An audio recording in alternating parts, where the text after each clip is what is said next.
Sur les conséquences et la réplique éventuelle européenne. Mais d'abord, on va retrouver Stéphanie Fillon, qui est journaliste indépendante canadienne, contributrice pour Forbes et CNN en direct des États-Unis. Bonsoir Stéphanie, merci d'être avec nous ce soir sur France Info. On vient d'entendre votre Premier ministre Justin Trudeau qui promet de répondre fermement à cette hausse des droits de douane. Est-ce qu'il y a quand même de l'inquiétude aujourd'hui au Canada ?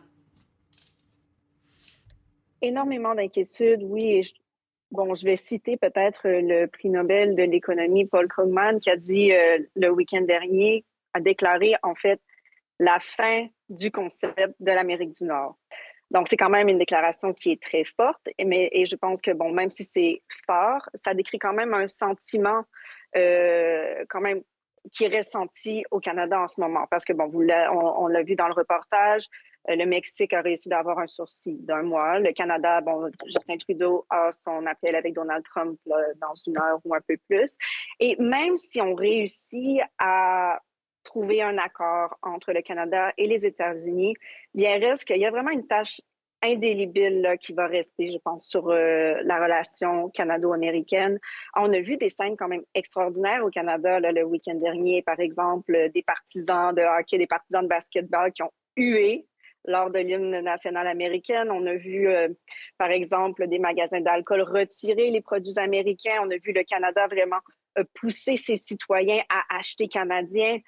Donc, on voit vraiment un effort de dépendre moins des États-Unis. Et je pense que même si on réussit à s'entendre avec Donald Trump, bien reste que le Canada reste conscient que les États-Unis ne sont plus, ou enfin pour les 4 prochaines années du moins, le partenaire commercial et même l'allié duquel on pensait pouvoir dépendre. C'est une prise de conscience assez difficile, on imagine, pour les Canadiens. Il y a une vraie mobilisation de la société civile aujourd'hui pour tenter de résister. La société civile du côté citoyen, mais aussi on voit vraiment la classe politique vraiment s'unir du côté du Canada.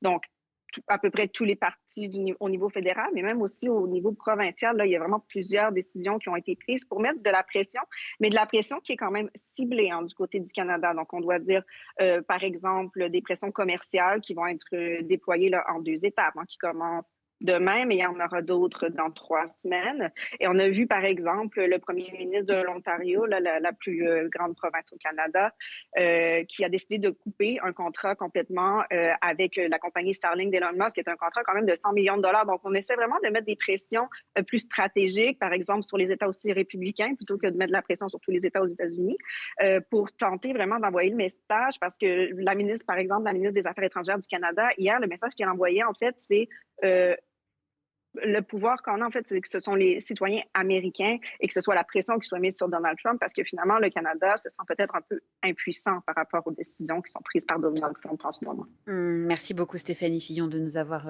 éclairé donc sur les conséquences de cette décision.